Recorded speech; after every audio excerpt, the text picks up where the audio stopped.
Liepos metų ledo ritulio čempionate kelialapį į pirmąjį divizioną iškovojusi Lietuvos rinktinė pagaliau sugrįžo namo. Rinktinės kapitonas neslėpė, kad po laimėtų paskutiniųjų rungtynių jaunieji čempionai verkė iš džiaugsmo.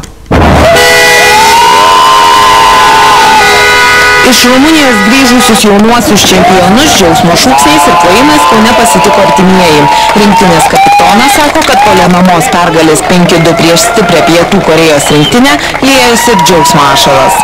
Bėgom, rėkiam, klykiam, vartėmės, labai fainai, laimėjomės, laimėjom pirmą vietą, džiaugiamės labai. Ilgai dar prisiminsim šitą įvykį. Antrojo diviziono 6 komandų B grupės turnyre Lietuvos rinktinė laimėjo visas 5 rungtynes. Įveikė serbus, australus, rumunus, kroatus, Pietų Korėjos ekipą ir iškovojo vienintelį kelalapį į pirmąjį divizioną. Trenerio teigimu, pirmosios 3 rungtynės buvo itin sunkios, gripu susirgo pusė komandos. Paskui kažkaip komanda, žinot, kaip sako, jinai labiau suprato, labiau vieni kitais pradėjo pasitikėti, vieni kitus užvedinėjo, sako, mes tik atvykom tik tam vienam tikslui parvežti medalius ir ypatingai tas pasijuto 4-5 rungtynėse. 12 taškų surinkęs Tadas Kumeliauskas išrinktas rezultatyviausių turnyro žaidėjų. Antrąją vietą užėmė Povilas Verenis, tapęs ir geriausių puolėjų. Rinktinė iš Rumunijos grįžo pavargusi, tačiau su aukso medaliais. Lietuvos jaunimo rinktinė vadovaujama trenerio Gracijaus Girdausko antro diviziono pasaulio ledo ritulio čempionate niekam nepaliko vilčių. Mūsiškiai Rumunijoje iškovoja visas pergalės pirmą kartą šalies istorijoje, pateko į pirmą divizioną.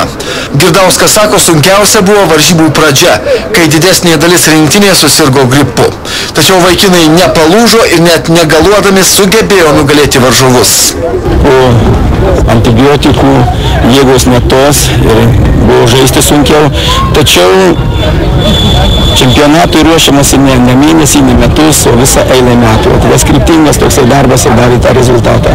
Geriausių čempionato puolėjų pripažintas Povilas Verenis, kuris lemiamose rungtynėse prieš Koreją pelnė 3 įvarčius, sako, tik komandinis žaidimas atnešė mūsiškiams auksą.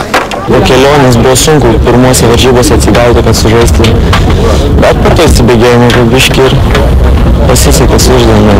Taigi visų amžiaus grupių Lietuvos ledo ritulio rinktinės pirmą kartą šalies istorijoje žais pirmame divizione. Dabar eilė nacionaliniai komandai, kitą mėnesį Slovenijoje jos laukia pasaulio čempionato kovos.